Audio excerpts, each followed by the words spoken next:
Apakah keintiman masih penting di usia 70 atau 80 tahun? Assalamualaikum warahmatullahi wabarakatuh. Halo Bapak Ibu yang saya hormati, terutama yang usianya sudah di atas 60 tahun. Saya ingin mengajak kita bicara dari hati ke hati pagi ini. Izinkan saya bertanya, kapan terakhir kali Bapak memeluk istri dengan sungguh-sungguh? Kapan terakhir kali Ibu merasakan genggaman tangan suami yang hangat tanpa kata, tapi penuh cinta?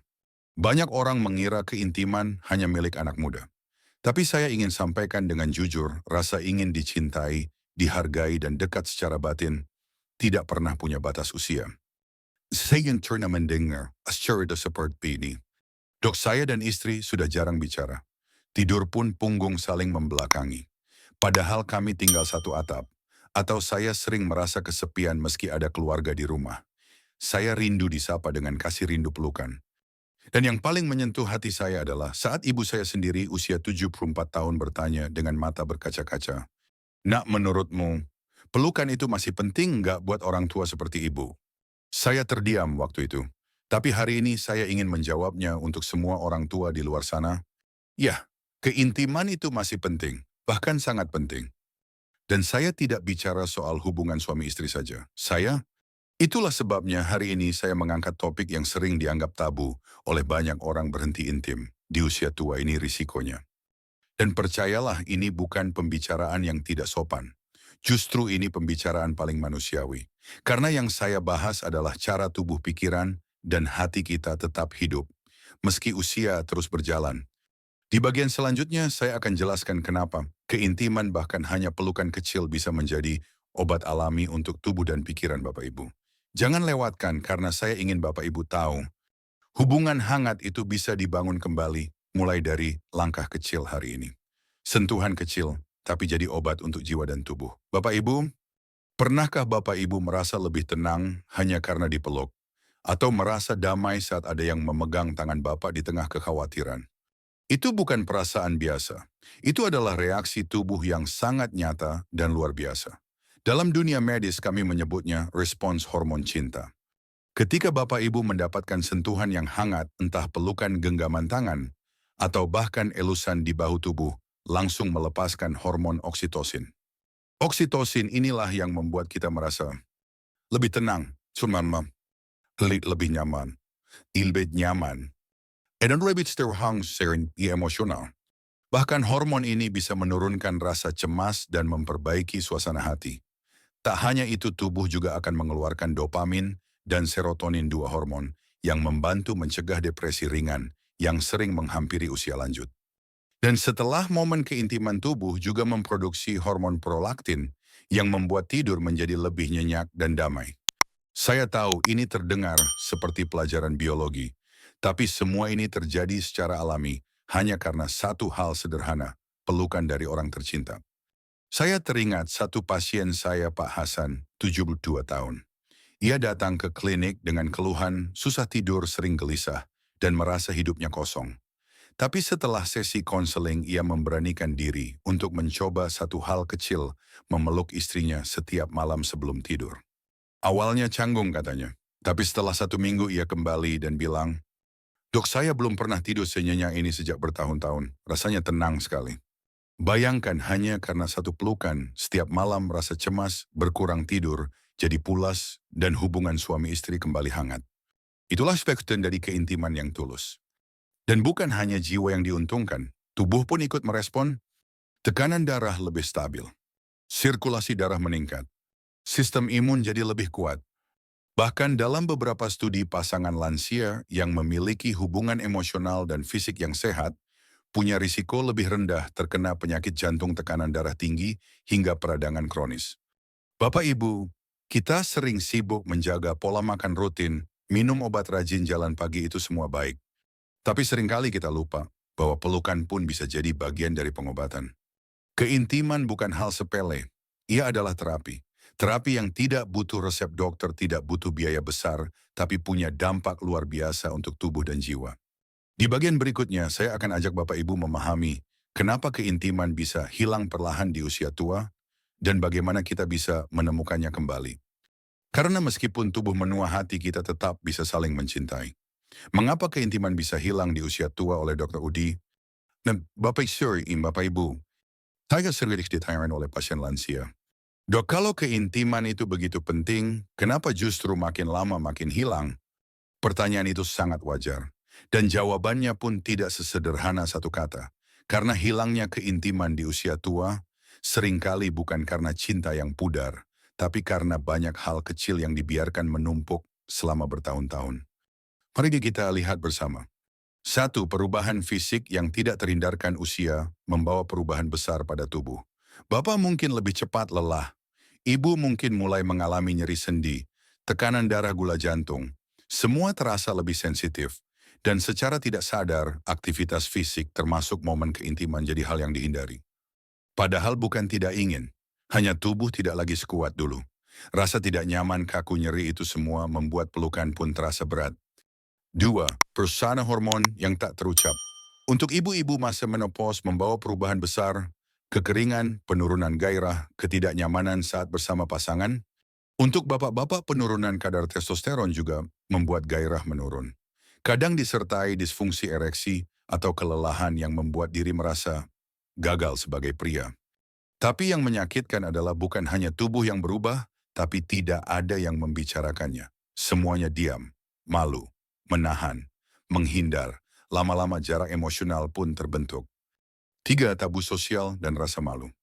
Saya pernah bertanya pada seorang kakek, apa yang paling Bapak rindukan dari istri beliau? Menjawab pelan, saya rindu dipeluk, tapi malu mengatakannya. Banyak dari kita tumbuh dengan budaya yang menganggap membicarakan keintiman di usia tua itu tidak pantas. Kita diajarkan bahwa itu hanya milik anak muda. Padahal justru di usia inilah kita paling butuh kehangatan. Bukan untuk nafsu, tapi untuk dihargai, diterima, disayangi.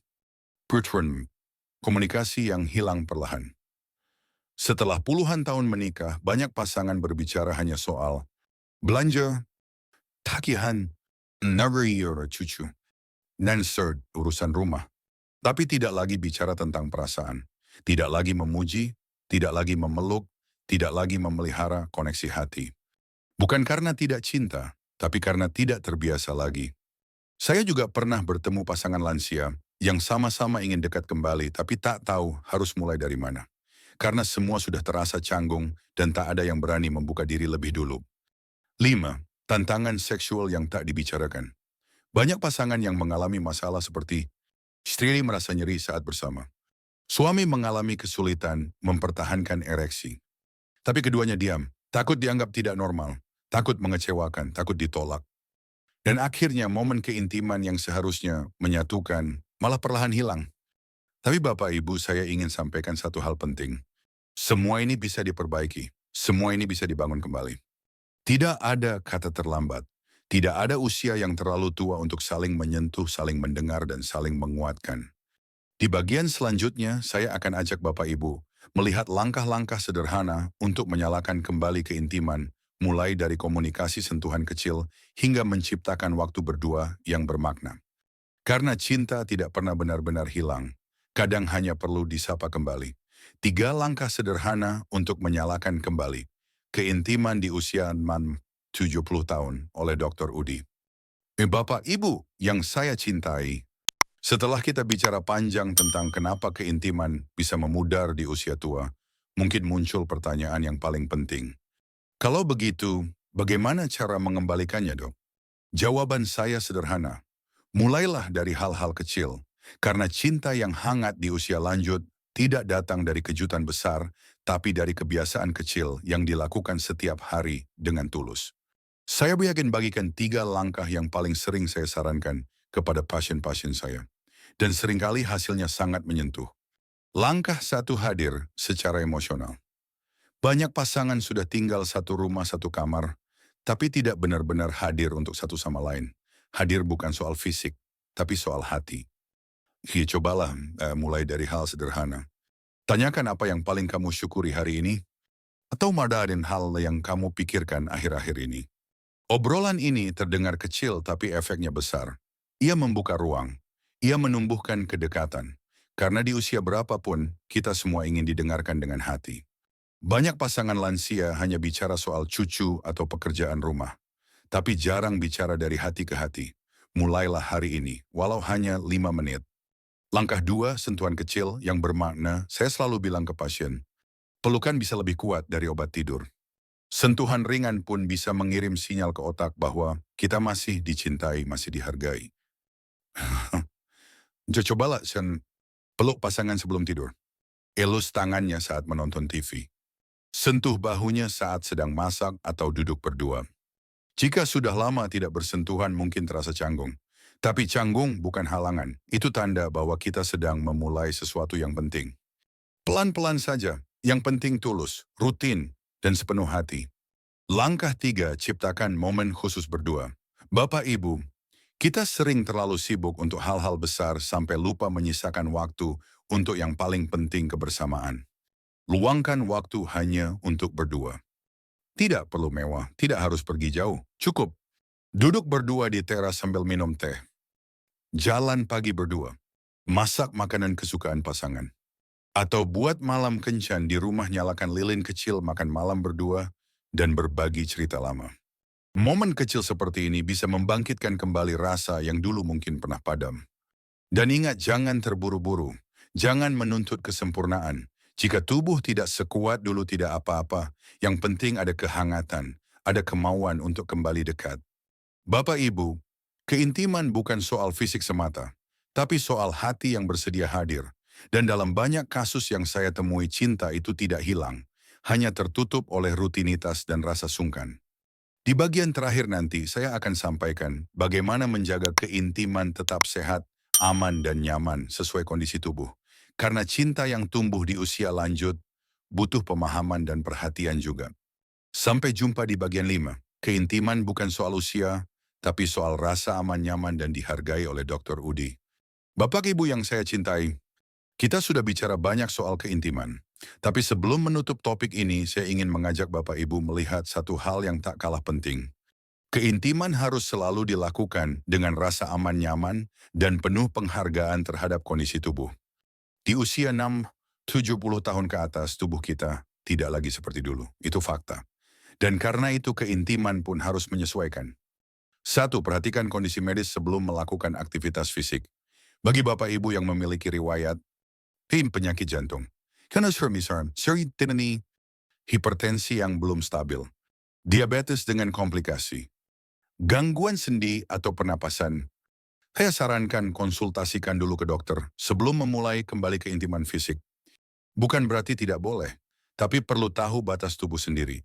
Dan jangan malu bertanya. Justru dengan komunikasi terbuka, risiko bisa dicegah. Saya sering mendengar, "Dok, saya takut jantung saya kambuh saat dekat dengan pasangan. Saya malu karena tubuh saya sudah tidak kuat lagi." Tapi begitu saya, keintiman bukan soal kekuatan, tapi soal kehadiran. Bukan tentang melakukan, tapi tentang merasakan. 2. Keintiman bisa tanpa harus aktif secara fisik. Bapak Ibu, kalau tubuh sudah tidak memungkinkan, bukan berarti keintiman harus berhenti. Masih banyak bentuk keintiman yang sama indahnya. Pelukan hangat sebelum tidur, pijatan lembut di pundak, berbaring berdampingan sambil bercerita masa lalu. Itu semua juga bentuk cinta yang menyembuhkan. Yang jangan ukur hubungan dari frekuensi atau kemampuan fisik, tapi dari kualitas kehadiran dan ketulusan menyentuh hati pasangan. 3. Obat dan hormon bisa dibantu dengan aman. Banyak Bapak Ibu yang rutin minum obat. Obat jantung, obat tekanan darah, obat antidepresan. Perlu diketahui bahwa beberapa jenis obat memang bisa memengaruhi gairah atau respons tubuh. Tapi jangan putus asa. Dengan konsultasi yang tepat, dokter bisa menyesuaikan dosis, memberikan suplemen yang aman untuk lansia, atau merekomendasikan terapi hormon ringan. Jangan pendam sendiri, banyak solusi yang tersedia. Front part untuk para bapak yang mengalami disfungsi ereksi Anda bukan gagal. Saya tahu ini topik yang sangat sensitif, tapi saya ingin katakan langsung, disfungsi ereksi bukan tanda kegagalan. Itu proses alamiah dari penuaan. Dan itu bukan akhir dari keintiman. Karena keintiman sejati bukan tentang kemampuan, tapi tentang kebersamaan. Jangan biarkan rasa malu merampas hak Bapak untuk merasa dicintai. Jangan biarkan standar orang muda merusak hubungan yang sudah dibangun puluhan tahun. Liver keintiman juga bisa dengan diri sendiri. Dan bagi Bapak Ibu yang hidup sendiri, mohon jangan merasa bahwa keintiman tidak mungkin lagi. Keintiman juga bisa tumbuh dalam bentuk perawatan diri yang penuh kasih. Sentuh kulit dengan lembut saat mandi. Oleskan minyak atau lotion sambil bersyukur atas tubuh yang masih mampu menopang. Tulis jurnal syukur setiap malam sebelum tidur. Semua itu adalah bentuk cinta yang menyambungkan kembali Bapak Ibu dengan diri sendiri. Dan itu tak kalah penting. Penutup keintiman itu perjalanan. Bukan tujuan Bapak Ibu. Keintiman sejati tidak butuh tubuh sempurna, tidak butuh usia muda. Ia hanya butuh dua hal. Hati yang mau hadir. Keberaniannya untuk mulai dari langkah kecil. Peluklah pasangan malam ini. Pegang tangannya saat sarapan besok pagi. Atau ucapkan kalimat sederhana, aku rindu dekat denganmu. Percayalah tubuh Bapak Ibu akan merespons dengan tidur yang lebih nyenyak, perasaan yang lebih damai dan semangat hidup yang perlahan tumbuh kembali. Penutup, tidak ada kata terlambat untuk kembali. Dekat oleh Dr. Udi. Bapak Ibu yang saya cintai, setelah semua yang kita bicarakan hari ini, dari hormon cinta sentuhan, yang menyembuhkan sampai komunikasi, yang membuka hati saya, ingin Bapak Ibu ingat satu hal terpenting. Keintiman bukan milik orang muda, tapi milik siapa saja yang masih ingin mencintai dan dicintai. Usia boleh menua, tapi hati tidak pernah kehabisan ruang untuk hangat. Tubuh boleh melemah, tapi kasih sayang bisa semakin kuat jika terus dirawat. Saya tahu tidak mudah memulai kembali. Apalagi jika sudah bertahun-tahun keintiman terasa hilang komunikasi, renggang atau tubuh tak lagi sekuat dulu. Tapi saya juga tahu selama masih ada niat, masih ada harapan, cinta di usia 60, 70, bahkan 80 tahun. Bukan tentang gairah, bukan tentang kekuatan, tapi tentang rasa aman, rasa dihargai, dan rasa hadir sepenuhnya untuk satu sama lain. Tapi saya malu dok, saya tidak tahu harus mulai dari mana. Mulailah dari hal kecil. Genggam tangan pasangan saat duduk berdua. Ucapkan terima kasih sudah menemaniku sampai hari ini. Atau cukup tatap matanya dan bisikkan, aku ingin lebih dekat denganmu lagi. Itu cukup untuk menyalakan kembali pelita kecil di hati. Dan bagi Bapak Ibu yang hidup sendiri, saya ingin tekankan, Anda juga berhak merasakan keintiman. Bukan dengan pasangan mungkin, tapi dengan diri sendiri, dengan Tuhan, dan dengan orang-orang yang mencintai Anda. Rawat tubuh Anda dengan kelembutan. Luangkan waktu untuk berdoa, menulis bersyukur.